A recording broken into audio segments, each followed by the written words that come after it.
United States of America and to the republic for which it stands, one nation, under God, indivisible, with liberty and justice for all.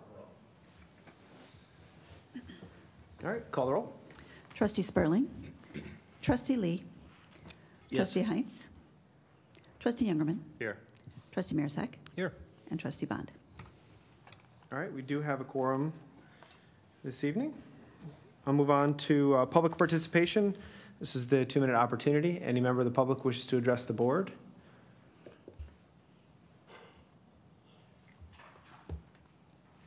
Okay. Move on to the consent and then entertain a motion to approve them. The minutes of the village board meeting of June 25th, the executive session minutes of June 25th, accounts payable for FY19 through July 5th, the building report for June of 2018, cancellation of our committee of the whole on July 17th, and ordinance 1815 authorizing the donation of land for Harts Park. This is the second reading. So moved. Second. Call the roll. Trustee Youngerman. Yes. Trustee Marisak. Yes. Trustee Lee. Yes. And that carries 3-0. Thank you. Items for separate action today. We have award of a contract to Independent Mechanical Industries, Inc. for rehabilitation of the Jefferson Street and Route 25 lift stations. That'll ask Engineer Wallers for a summary on this. Thank you, Mayor. So the Jefferson Street and Route 25 lift station rehabilitation package was out for bid on June 11th. Bidding closed July 3rd. We received 2 bidders. The work is highly specialized, so it's a little bit of a niche market, so we didn't expect a lot of bidders. The 2 bidders that we did get were very close in bids, which gave us confidence that we did get good pricing. The project did come in under engineer's estimate by about 9%, so we feel that we have an appropriate bid. We're also recommending one of the alternative items that we bid, which was replace the existing roof system at Jefferson Street. So what we're asking for tonight is approval of the low bidder, which is Independent Mechanical Industries, in the amount of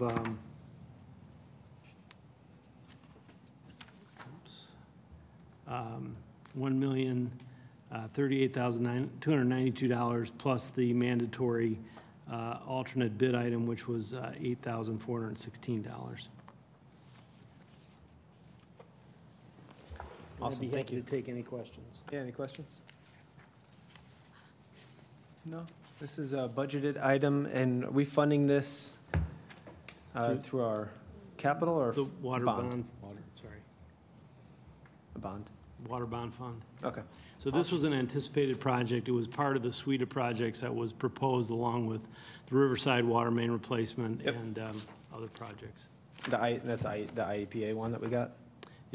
The lead service line replacement is going to be IEPA funded. That's right. The Jefferson Street obviously be funded through the water bond, and then Riverside is being funded through the water bond. Okay. All right. Motion to approve? Second. Call the roll.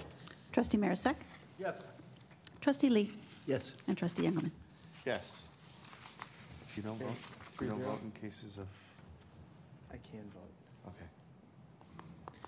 All right, move on to item B, Resolution 2018-013, authorizing a stationary food vendor license for Taco Grill and Salsa Bar. Thank you. Yeah, this is for a stationary food vendor license for Taco Grill and Salsa Bar. This would be located in the parking lot for Menards at 1200 Ogden Avenue. They will comply with all of the requirements of stationary food vendor license as outlined in the code. We have verification from the health department and their lease arrangement with Menards. So this is ready to go, and very similar to the other 3 that we already have in town, which include Pigs and Heat on Douglas Road, Tacos at 602 Montgomery Road, that's in front of the Superwash, and then Time to Drive Auto parking lot, you approved a few months ago a hot dog stand, so this is in compliance with our codes and similar to those uses. We haven't had any issues with these. Not that I'm aware of. I have not heard any complaints or concerns raised, and I don't believe my staff has either, so. I went past the taco one Friday night, and there was a line out there, and it was 8:30. There was a line outside, so. Okay. I think as long as it's food that isn't handled there, it's not a problem. I don't like to see a lot of these because the guys are in the brick and mortar places are paying taxes. And these guys are just setting up, but they probably won't set up in the wintertime either, maybe, so. But this is a different type of food, so. We got two good restaurants out there now. I don't want them mad. And we took that into consideration before we made the recommendation to approve based on what is out there in Ogden Hill. so. Yeah. Motion to approve? Second. Go ahead. Trustee Marisak, Yes. Trustee Lee, Yes. and Trustee Youngerman. Yes. That carries 3-0. Thank you. Item C, we have approval of the pavement management study report update for 2018. Engineer Wallers. We are requesting the approval of the update for the pavement management study. So this is the annual update that we come back to the board with. And we analyze what has been accomplished and then what we can accomplish going forward. Just a couple of comments. This will be for the 2019 and 2020 plan. So those are the last 2 years on our original 2015 study. So starting in 2019, we'll be restudying the entire village and re-rating the streets and then starting with a new, fresh 5-year plan. As we've done in the past, we've been able to add streets. So in the packet in your memo, and Rich, I don't know if you can bring up some of those slides. I'll just go through them quick, but we were able to add some additional streets from the 2017 update for next year's program. We also got funding for Orchid Road, so we got $500,000 in federal funding for that roadway, so we'll be resurfacing Orchid. That's included in the 2018 update. And then we'll be doing presumably do the Marbury Manor streets once we get through with the lead service line replacement. So those have been transferred over to this year. So the program for 19 is actually 10.46 or 45 miles, but it does include those additional items. So again, it's been consistent with the plan originally. One thing I wanted to just show the board is that this slide, I think, really shows the impact of the tax revenue that we had. Can you just go back to the, there you go. So you can just see the stark difference between before we had the 1% sales tax and, we're able to do a considerable amount more roads after 2015. So it's had a significant impact on the amount of road miles that we're able to accomplish. So, that's been a huge benefit to keep up. One other thing I'll mention is we're starting to put more preventive maintenance items into the contract as we're catching up with some of our road resurfacing so that we can start increasing longevity of the overlays. So that's included in the update as well. So what we're asking for tonight is approval of this update, and then that will be what we'll use to plan for next year. In the second meeting in July, we'll come forward with a PSA for the engineering for the program so we can get an early start again. And then next year, about this time, we'll go through the final update of the 2020 program, and then we'll start again with a fresh 5-year plan. And starting this process months ahead of where we used to has been really successful in the past. Probably the single most important element for cost control has been our ability to get our bid package out early. We're out there in February, and so we're one of the first communities in line for paving, and that's been a huge benefit for sure. Awesome. All right, any questions? Thank you.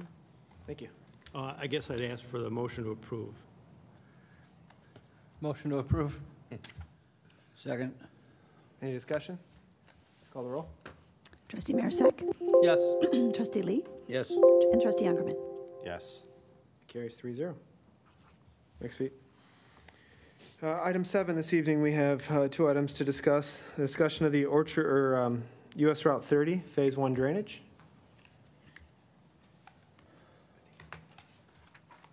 Yes, so I wanted to give the board an update on the Rockford drainage. The state finally submitted their drainage study to us for review. We're going to go through it, and I just wanted to highlight a couple of things. Mic on? There's a memo in your Is your mic on? Sorry. The state has submitted the location drainage study for the US Route 30 corridor study from 47 to Route 31, and I wanted to go through and just highlight some of the important elements that we saw as we went through the document. The first thing that I know we're all very concerned with was the area of Lakewood Creek West, where we have the 24-inch culvert that comes across 30 that contributes to a drainage issue on the south side of the right-of-way. The current plan calls for the installation of a 42-inch storm sewer that will carry that water east to Blackberry Creek. So it effectively then just bypasses that flow to the east away from the Lakewood Creek West subdivision. So that's what we had asked them to do, and that's what they've provided for. So we're pleased with that.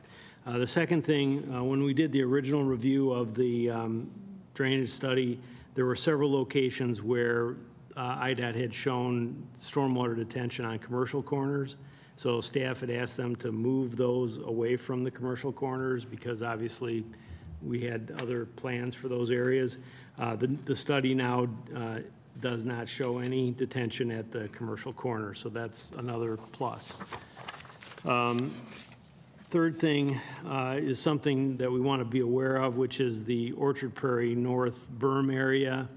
The study currently shows a what they're calling a water quality basin, effectively a detention basin, on the what would be the north side of the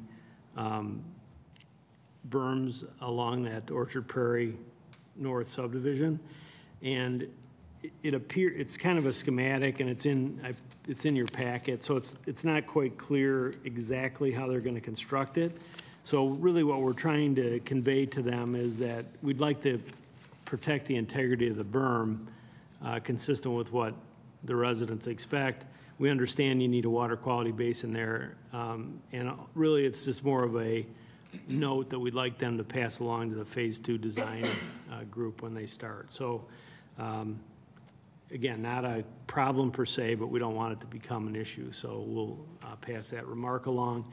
And then lastly, we have talked about this in the past, that we had requested that they convey the Montgomery overflow in a drainage pipe to the Fox River.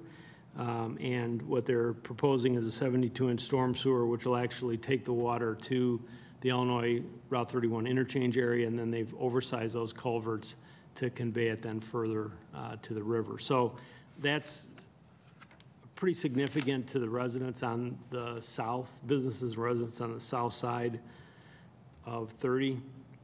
You know, the overflow for that major storm flow route was through Pasadena subdivision, so this will bypass a majority of that water in the future. Now, obviously, it has to be constructed, but the first step was to get the design approved. And so, again, we're happy that they took into consideration the village's comments when we met with them 6 years ago. So we're making progress, and so that's a plus. So what we'd like to do, if it's all right with the board, is just communicate with IDOT staff, let them know that the drainage and location study is acceptable to the village with the following comments, and leave it at that. So, so that's where we stand on that, and I'd be happy to take any questions. Awesome. Any questions? Have they mentioned anything about us being any closer to Phase 2? IDOT has not been able to comment on that. I mean, that funding would have to come, if there's a capital bill, there's going to have to be some funding created for it. But I know that village president has been active in promoting sequenced construction of the critical items, which would effectively be the Orchard and 30 intersection. And I think we've got support from the counties on that, who have control 2 legs, and then IDOT controls 2 legs. So I think that's probably part of our focus, should be to start working on that intersection funding as being a high priority. But IDOT staff has no comment on this, on the funding. I recently had a conversation with one of our representatives for state, and I was disheartened when this person told me, because I was asking this person about it, where are we on phase 2? We need to get this into IDOT's 5-year plan, and they told me that I needed to go talk to IDOT. And I was under the impression that the representatives represented their constituents, and it was my job to go to them, and they would then put pressure on IDOT. And I brought this up before, and I'm going to bring it up again. Maybe a year or 2 ago, I asked the Village of Montgomery to pass a resolution or a proclamation of support for the widening of Route 30 from Briar Cliff all the way out to 47.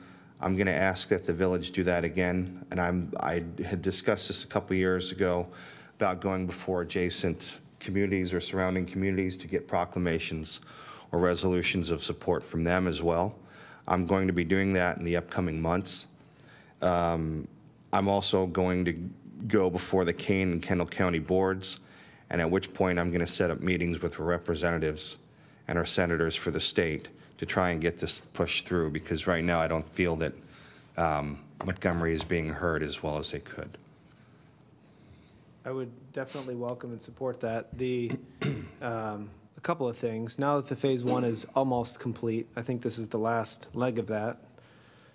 If you recall, 2 years ago, we sat down with Kane and Kendall's engineers and got letters from all of the state reps and state senators that cover this area in support of the project. Caterpillar, both of our U.S. representatives, Congressman Foster and Congressman Holmgren, and in support of this intersection. But the main holdup is getting that phase 1 completed. So maybe now it's time that this phase 1 is near completion, that maybe we have that chat again with the engineers from Kane and Kendall to see what they can do to push this thing forward. The reality is, without funding from the state on a larger capital bill, or just better funding of our capital needs in general with the MFT and whatnot, we're not in the IDOT's 5-year plan. So getting Kane and Kendall to push for this as well, I think, would be huge.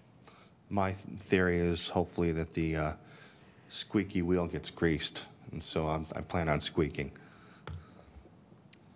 Awesome.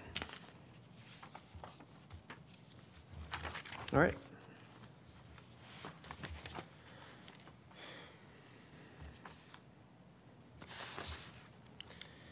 All right, moving on to item B, we have ordinance 1817, amending the water regulations. Justin? I'll start, and then I'll most likely hand it over to Engineer Wallers. Thank you, President Brawley. At the last meeting, EI had presented several rate options to support the revenue and expense projections as part of the water rate study. The board did request a comparison of connection fees to surrounding communities, and that should be in your packet. On there, it shows the current Montgomery water connection, and then the proposed water connection fee, along with 6 other communities in the area. From that, it looks like we're roughly in the middle of all of those. In addition, staff had created the ordinance necessary to adjust the connection fee and the water rates. and had put in the increase in the connection fee based on EEI's recommendations, and then also included the fifth option for the water rates. If there's any questions about the water rates, either Engineer Wallers or myself can answer those at this time. I have a question. So item 1 says increase the connection fee from 1,026 to 1,453 per PE.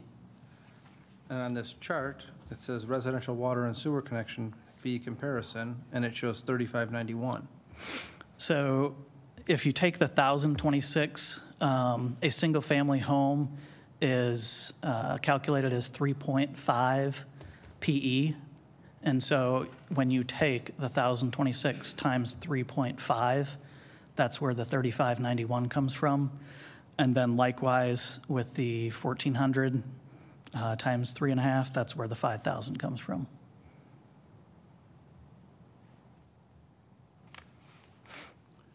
Well, you had the sewer. Does that mean Fox Metro has a price to put in that little slot there? No, oftentimes, the community, Fox Metro has their own hookup charge. Right. Some communities have, in addition to the Fox Metro charge, a charge. So, for example, North Aurora has a $597 charge. That would be on top of the Fox Metro charge. Okay. So right now, we don't have a sewer charge. Not to say we couldn't have one, but we just haven't had one in the past. And Trustee Marisak, if I can also just add, the reason we went to calculating the connection fee based on a PE basis is when we have unusual facilities, if you're doing all single-family homes, it's an easy calculation, and then it's just one set number. But when we had the apartments come in, and we've got multiple sized apartments, the population equivalent for a one-bedroom is different than a three-bedroom apartment, and we want to capture, what we're trying to do is an equitable way to make sure that the population that comes in pays their fair share back to the capital program. So that's the reason why we spell it out per population equivalent. In the past, it's been based on the size of the meter, but we realized we weren't capturing the correct residential impact at that time. So that change was made, I don't know, several years ago. And you answered my next question, what PE stood for, so Yeah. thank you. Yep. So presumably, if a town had a sewer, like a town in Fox Metro, has a sewer charge, that essentially is covering the cost of them to maintain their own sanitary lines that they own, which we cover with the $2 that we have on our monthly bill. Is Right. that? Yeah, I So that's mean, why we don't have one. there is there's some provision for sanitary sewer charges in our water rate, as you point out. And, the water personnel and others work on sanitary sewer issues as well. So it's not exactly, and it's not uncommon that that happens, that those things are blended. Okay. So, Is all the Sugar Groves Fox Metro? yes. Okay. Because like Yorkville, that 2,000 would go to them. They don't have Fox Metro. Yeah, Yorkville's is partially, it's a little confusing. Yorkville's got some territory in Fox Metro, and then some is in the Yorkville-Bristol Sanitary District, so it's a split situation.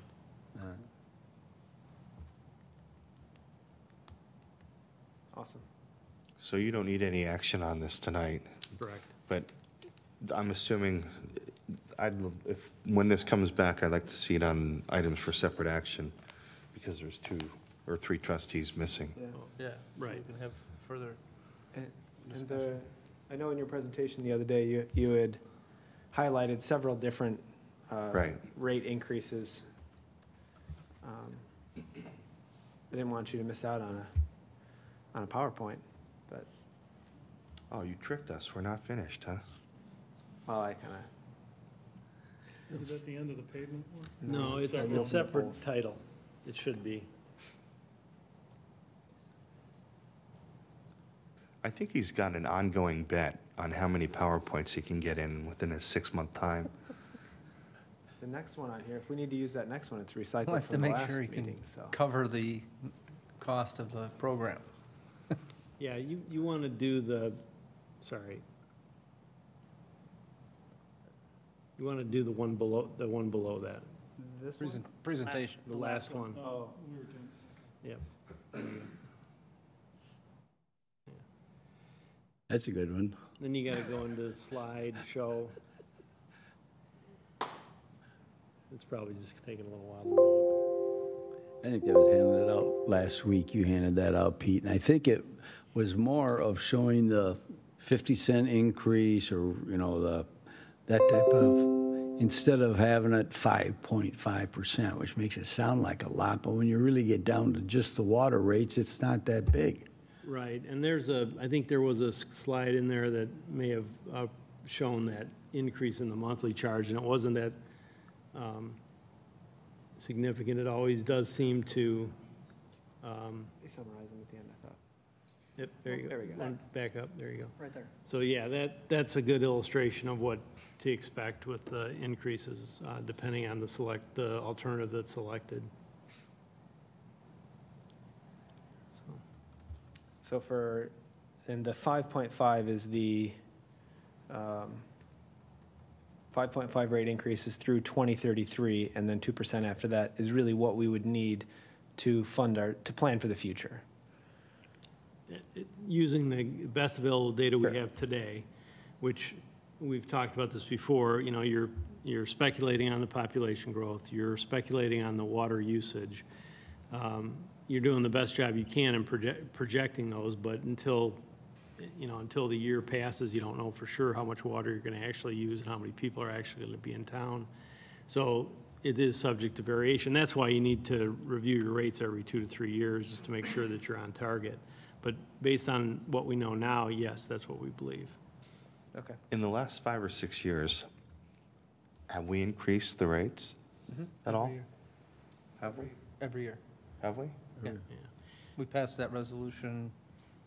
The 4 years resolution ago. was passed in 2016, and so it was 4% and then 3% each year thereafter. So we're kind of already on one of these paths. Yeah, we're on number 1. Okay. We're on number 1. Right. The difficulty we've got, and the reason why 3% is not working is our water use is declining at about 2.5% per year. So our revenues are going down based on the amount of units that we're selling, if you will. So that's part of, that's one of the things that's working against the 3% rate.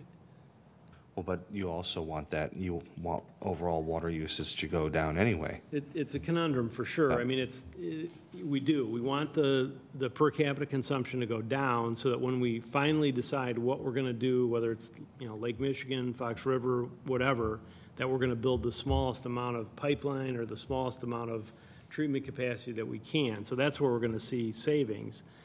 But the double-edged sword is that as we progress, you're getting less units to spread that cost across. So we may have to go to a more creative system in the future that we use like a dedicated amount similar to what we did in Boulder Hill where it's $15 a month or whatever to retire certain debt. But we're not there yet, but that's something to look at in the future.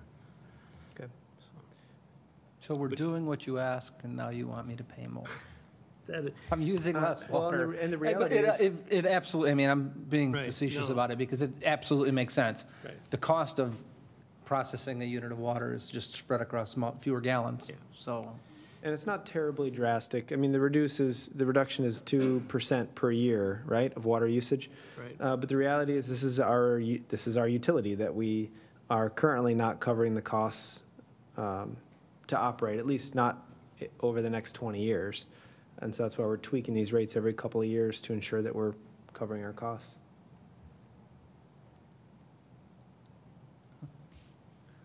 I think it sounds better if, like 2021, it's $1.40, isn't it? Something like that?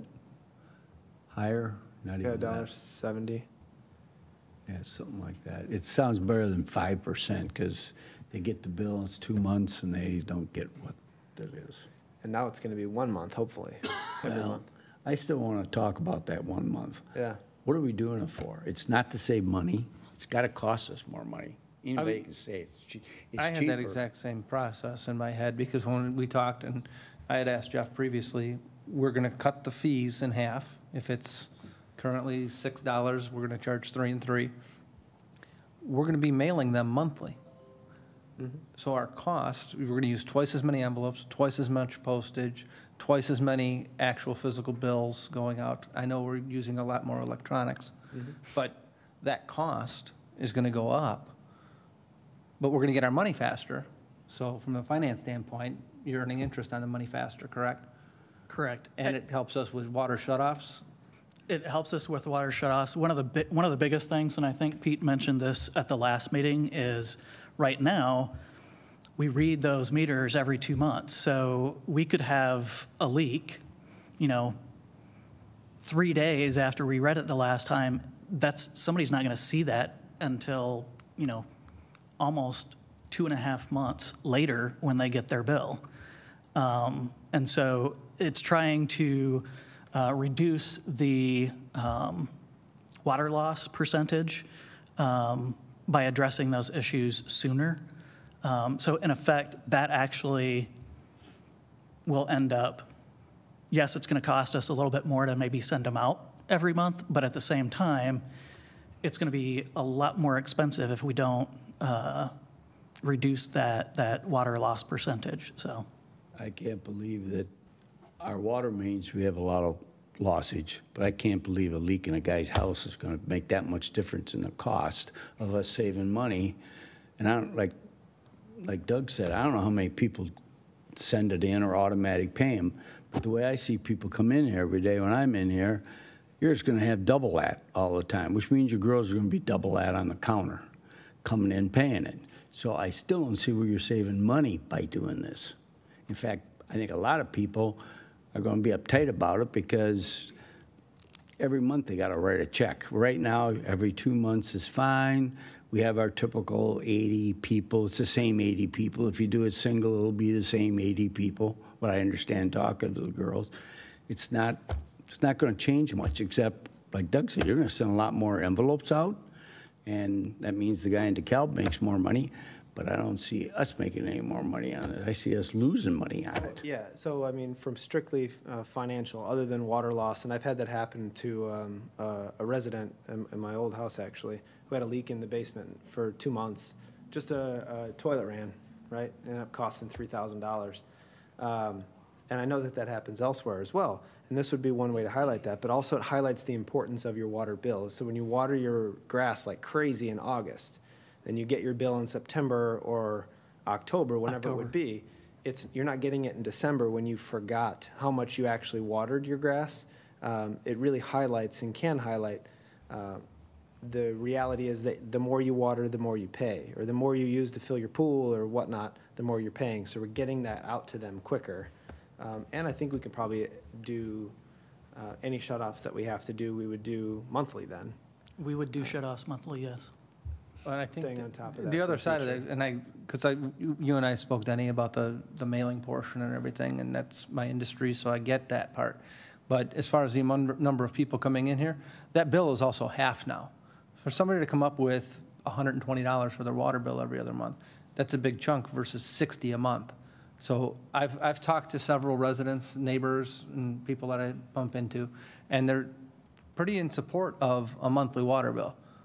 Not my wife. So she's calling you. But what kind of other bills do you get every 2 months? Yeah. Other than Fox Metro and Montgomery? That's the only quandary for me, is that Fox Metro is still going to be every 2 months. Yeah, and they'll send theirs That's going to be an oddity that Much we're going to does- switch, but they're Yeah. not willing to. How much would the extra mailer cost? Not that we're here to debate it tonight, but 41, I mean, on the worst case scenario, it's 41 cents a piece times, what do we mail out?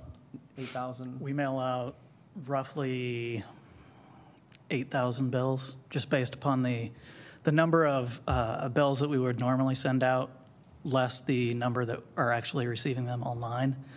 So there's probably about 8,000 going out. We actually receive a discounted rate on the mailing because they're all the same, which is 37 cents. And so we would then pay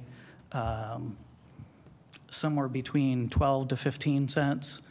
We have been paying 20 cents to send out the bills every other month, but we have actually received a reduction in that rate. So that would be approximately 12 to 15 cents. I can't do the math in my head right now, but Well, if you can't, then who can? I'm just kidding. The other thing is this is built into the water study, right? The cost of doing this probably? I mean, it's very small relative I to don't the think we cost. drilled quite that far down in cost, to be Okay. honest with you. I'm just kidding, Justin. It was, If I may chime in, my previous place of employment, we actually did implement the fixed network system with Census. One of the biggest things that we felt was a drastic improvement was the customer service relations. With those systems and how much telemetry is built into them and automation, we were able to get daily emails that set up certain criteria. So if you had 0 reads, let's just say for a 24-hour period, why? And was it the meter malfunction? Did somebody jimmy the meter? Did it freeze? Did a line, so you had all these different types of emails that would be set up to you so you could find problems sooner. In the wintertime was outstanding, where we were able to knock on somebody's door after a leak has started that was leaking in their crawl space that they didn't even know they had a pipe burst, and be able to tell them that there was something going on. And at first, they were a little big brother-ish, thinking, what are you doing? Why are you looking at my account? But when you find out and see that there was actually a huge problem that was going on, and if you let that leak go for 2 months, and then you tell the resident, I'm sorry, you had a leak in your house, it's actually a really good customer service tool to have that. Even for trying to determine at the exact moment when a toilet might start leaking, you can actually hone in that precisely and actually tell them when it actually did. So having that monthly billing will actually be really good for our community and be able to have those customer service things that can go out there and we can do so much better for. So Justin, I have a question. The 20 cents for the processing of, we'll now be paying 12 to 15 every month, though. So that's equivalent of 30, right? Apples to apples. So that fee's going up as well. And I'm not saying I'm against it. I'm just want to go in with my eyes wide open as to what the cost is, because postage-wise, it's just under 18 grand a year. a year, just in postage. I don't know how much water loss we're going to save, but $18,000 is a lot of water loss. I don't know that we'll capture that. I don't think you're going to save the water loss. The residents are going to be the ones that'll save the water loss. I think that's really where the savings is. Matt's example is a good one, where if you can head that off, you can save that resident a considerable amount of money. So I think to Rick's point, it's more of a customer relations benefit as opposed to a savings. And I think right now we're working, let's just say on passive demand management or water conservation. We haven't gone active to try to reduce our gallons per capita per day. I think that's a strategy that we may want to adopt as the future comes into a little more clarity in terms of what we're going to do and when we're going to do it, is for our alternate water supply. Because we may decide then that it's to our advantage to, let's say, have a toilet replacement program so the older parts of the town can get more efficient toilets. Well, if you couple that then with the point reading system and monthly billing, people can start to see the benefit of those installations, and it kind of goes hand in hand. So it's one element of a strategy, but if you're billing every 2 months, it becomes a little more difficult to implement that type of strategy. So, Well, and if we reduce our gallons per capita usage before we build an alternate water supply, if If we reduce that by 1%, let's say, we could have saved millions likely on design of a new facility. And when we have future discussions, I don't have the report with me, but we did outline the savings that you could see from capital if we reduced our water consumption per capita. And it was significant, you know, it's in the millions of dollars. So, and that's the kind of exercise you're going to want to continue to do, and then decide to what extent do we want to fund, you know, a more active demand management strategy. And I'm in support of the monthly billing. I really am. I just want to make sure we're going in with our eyes wide open as to why we're doing it. I don't want any smoke and mirrors or anybody to think that we're trying to do something that we're not. There's a longer-term plan for this than just monthly water billing, because it makes it more convenient for us and it's more cyclical and it's easier and we get our money a little faster. But long-term, there's a bigger picture. Right. I mean, right now, I suspect that there's very few of us that can go through the water bill and determine how many gallons a day we use, because you have to decipher, you know, it's you know, 4,000 units. Oh, what's a unit? You know, then you got to, you know, multiply it times 1,000. Then you got to divide it by the days of the month. You know, then how many people in your house? So you have to go through all those gyrations. Not that it can't be done, but it's a lot more, I think, meaningful on a monthly basis than it is every 2 months, because as we know, when we have extreme hot weather, you're going to use more water generally. And as you get into the fall and winter months, you use less per capita, you know, so. It'd be great if we could revamp our water bill to highlight that, like what ComEd will send you and say, here's what the average person uses, and here's how much Mr. Youngerman uses at his house. I'm just kidding. But you know what I'm saying. I do hear that comment from my wife about how much ours is versus our neighbors. And But again, it as I'm highlights that sweating point. at night It's because the our- air's off. Our ultimate goal here is that people understand the amount of water they're using and that they're paying for every gallon that they use or waste. And I commend our water department, because my wife questioned me on our bill. And so I reached out and staff said, go drop some food coloring in your tank and see if it changes. And I had 3 toilets in my house that were all leaking.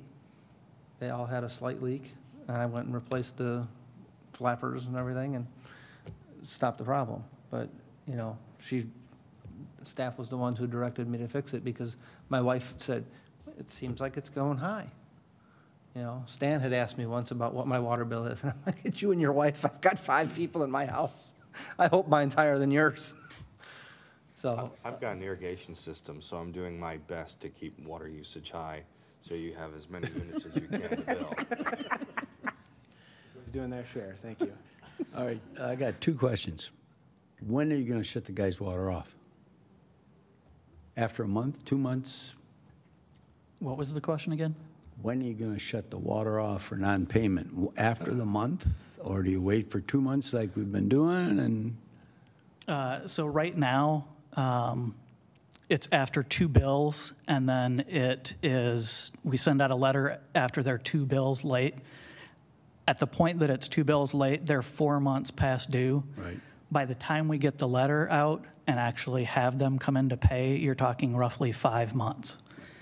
So this time it'll be, With how we would do it this time, we would look at, again, 2 bills. And we're looking at, this is not going to be something that we do immediately. But we would look at, again, 2 bills, and then the shutoff would be in the middle of that 3rd month. So it's a 2-month shorter process for shutting somebody off, essentially. and the other question is, I've had neighbors say, I don't think I use that much water. And I know you guys show them how you do it, but like one of them, or most of them usually say is, okay, I'm getting billed for 7,000 gallons for 2 months. But they're telling me that the 7,000 really is maybe 6,900, and then the next month it's 7,100. So therefore, I have usually using about the same water, but if you jump over that 1,000 mark, well, how are you going to do it with 3,500, say? What you going to charge them for 4? Or do we go to 3? I mean, right now, it's like every 1,000, I understand. And It so would still what are you be gonna every do with this? 1,000. It would still be every 1,000. Our system automatically rounds it, either up or down. So if it's going to be 3,100, it's going to say 3,000. If it's going to be 3,600, it's going to say 4,000. So when you look month to month, if you're just looking at the 1 month, you use 3,600 gallons, okay, you may have paid for an extra 400 gallons that month. However, the next month, if you're on the other end of that and you use 3,100 gallons, you just got, 3,400 gallons, you just got 400 gallons that you didn't pay for.